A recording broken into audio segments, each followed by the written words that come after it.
Hello and welcome to Q Primary Presents Intentional Tech. I am your host, Kayla Harlow, a former first grade teacher, ed tech advocate, yet limited screen time parent. Today's episode is going to focus on how to make formative assessments engaging for our young learners by utilizing technology. Our guest today is Monica Burns, founder of ClassTechTips.com and the Easy EdTech podcast. Monica is an EdTech and curriculum consultant, author of EdTech Essentials, and former New York City public school teacher. She works with schools and organizations around the world to support TK through 20 educators with thoughtful technology integration. Monica's website, ClassTechTips.com, and her Easy EdTech podcast helps support educators and encourages them to place tasks before apps by promoting deeper learning with technology. So without further ado, hi, Monica. Thanks for coming on today. We are so excited to really jump into your expertise when it comes to creating engaging formative assessments. And can you start off and explain what your current role in education is, along with a little bit of your background? Absolutely. And thank you so much for the invitation to come on and chat with you today.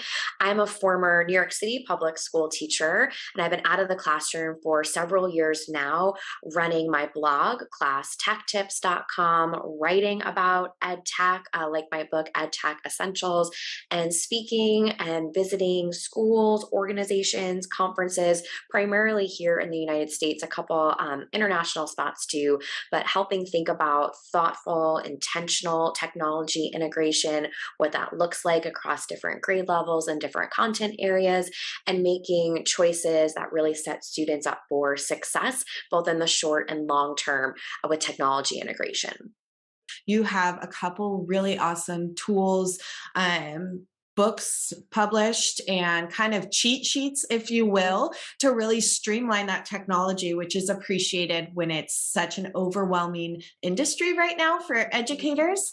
So, what motivated you to originally delve into the ed tech world?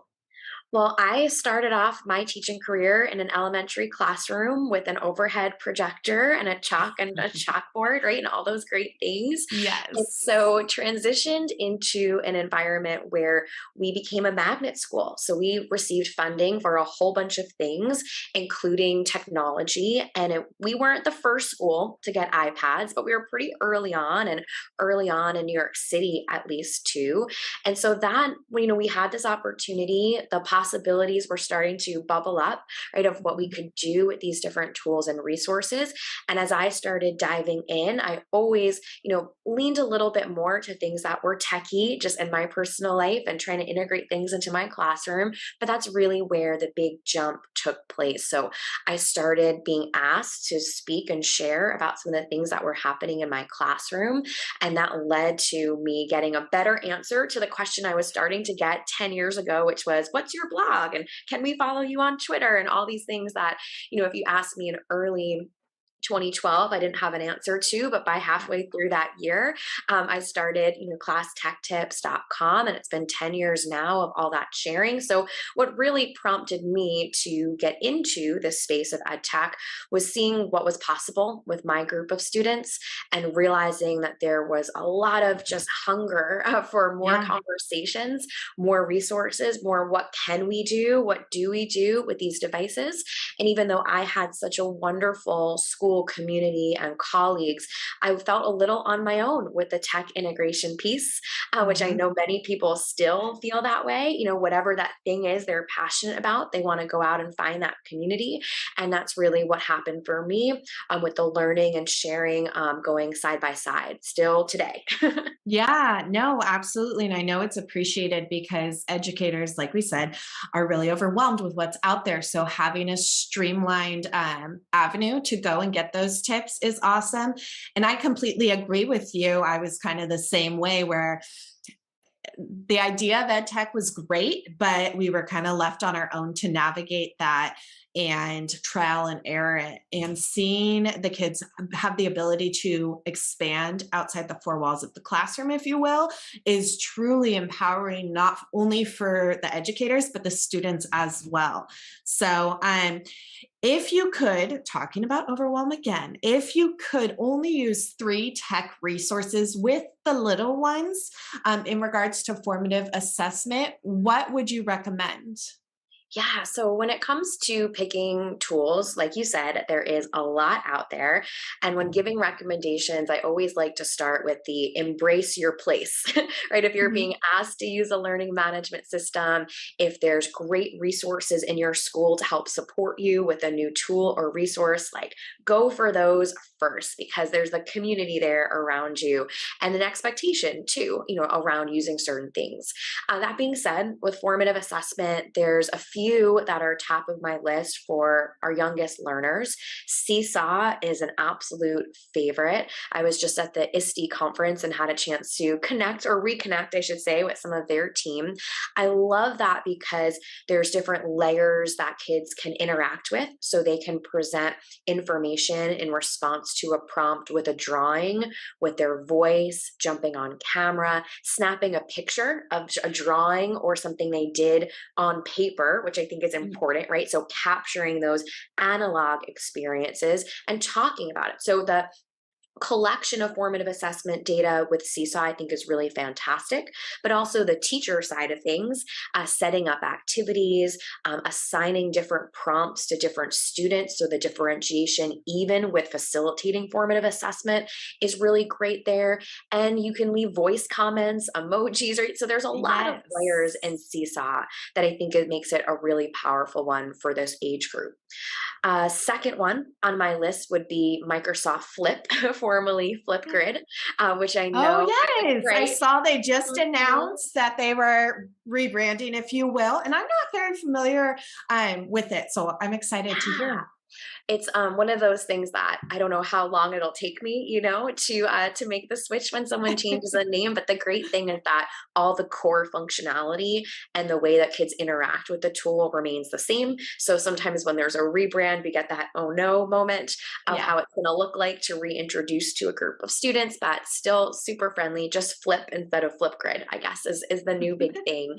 So with that one, I love it for formative assessment, really of all ages, but especially with this particular subset of students, you can allow them some flexibility and creativity in their responses, but plenty of structure too that could allow you to build a routine. So you might not use Flipgrid every day. If you have Mhm. lots of opportunities for turn and talks, right? Get kids talking to Yes. each other, of course. But if you want to capture student responses that may feel more asynchronous, and I don't necessarily mean remote learning from home, but blended learning station rotation, Mhm. or by the end of this week, share a video of your favorite book that we've read together. And there's a pod in the classroom where kids can go in and Yeah. record their More of an 30-second video. independent idea. Yeah. You Very bet. Right. If we're all together, a whole class, I think there's different ways to facilitate discussions that are valuable, but this is great for individual students. And you can really set up as a teacher some templates so you can repurpose like a prompt or a structure, have certain things open up for just a week, and then the next one opens up, right? So, good. from a logistical side, it's really great for building routines for students and coming back to something that you might not use every day, but you might use weekly. And the third one I would put on the list is Book Creator. I've done a lot Yes. of work with their team and love that as a tool. And from a formative assessment piece, of course, you could make a poetry anthology or some wonderful culminating projects, but I love it for journals.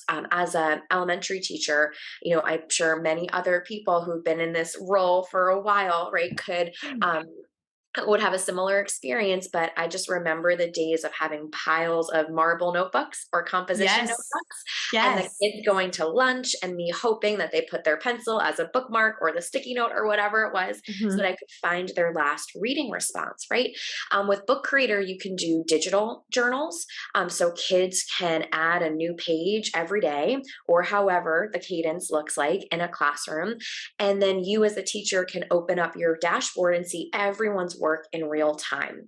So you can give voice comments, video comments, and feedback. And kids have lots of options for updating their journal. So, again, not necessarily a replacement for writing out sentences or sharing things in other ways, but the value add, right, or the big benefits here are around the logistical component, the ease and efficiency, which is not just saving teachers time, although I think that's very important and Yes. wonderful, right? The other part of it too is that you're really hearing from everyone. So your efficiency and your ability to give more thoughtful, regular feedback to a group is definitely elevated in a way that just might not be possible with that sticky note that goes who knows where when you hand, right, the That composition grading notebook back. pile that goes home and back and home and back. Mhm. Yeah, I completely agree. And with all three of those resources, the digital documentation, whether the work is done digitally or not, like I am a proponent on Seesaw of taking pictures of actual writing or their actual work, but you still have that digital documentation to mark Mhm. growth if you need it for SSTs or IEP meetings, and for students to self assess as well. So I agree with all three of those. I need to spend more time with Flip, not Flipgrid, Mhm. and get more familiar with it.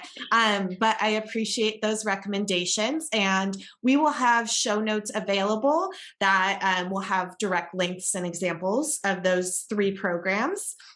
So, for tech weary educators, what is one thing that an educator can do tomorrow to put one of these formative assessment ideas to work and to give them confidence that these young learners do have the capability to do this asynchronous or independent type of formative assessment in a Mhm. digital space? Loaded question, but Big question, right?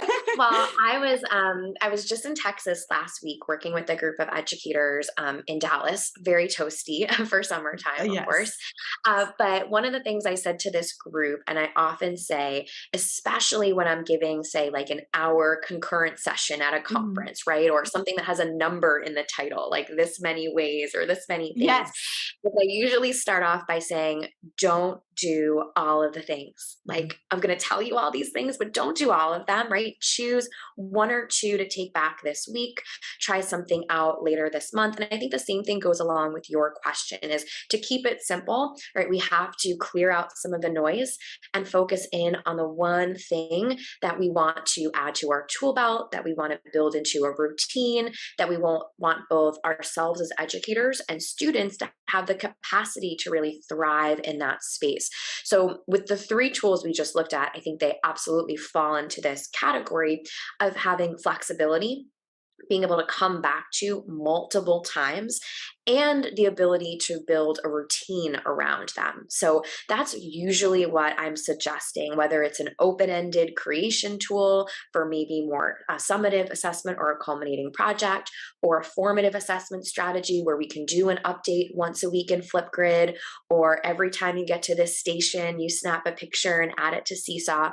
So if someone's looking to do something tomorrow, right, or put one thing into action, I would say choose a tool and a routine that you can stick with, something Yes. that's attainable. And maybe there's an aspirational aspect that you'll revisit once that becomes part of your regular system in your groups. I completely agree. And what I have, or the message I send is the same thing, that if you try and do everything, you're not going to do anything very well. So pick Mhm. one thing to master and then build off of that. And I keep hearing you go back to the idea of templates or repurposing Yeah. what you're doing. And I completely agree. If you have a structured routine and open ended templates that the kids know what is expected of them in regards to Mhm. formative assessment or reflection, then you remove the need to give them a lot of direction because they know what to do, and that creates room for creativity and expression. If you want any of these free resources or tech tips, make sure to go to classtechtips.com. Monica has an awesome podcast. How often does your podcast release? Every Tuesday for just about 3 years now, with a couple Sunday bonus episodes. It's called the Easy Ed Tech Podcast. It's on all the podcast apps, but you can also press play from the blog, especially if you're new to podcasts, or that's a better way to listen. Yes, and I will link to the blog and those podcast episodes because what I really like are the show notes, and Mhm. all of the resources that you recommend are all linked directly there. So there's a plethora of things to go back on. I would recommend subscribing to Monica's podcast, the Easy Ed Tech podcast, right? And thank you, Monica, for coming on today. And I look forward to continuing the conversation throughout the years. Thank you so much for having me. All resources mentioned in today's episode can be found at littledigitalearners.com/podcast, and make sure to grab your free virtual word wall at littledigitalearners.com/wordwall. Also, be sure to head over to q.org to join the new Community, where you can connect with like-minded educators and receive free professional development resources. Thank you for tuning in to today's show. Resources can be found at littledigitalearners.com/podcast, and be sure to subscribe, like, or follow. And always remember, technology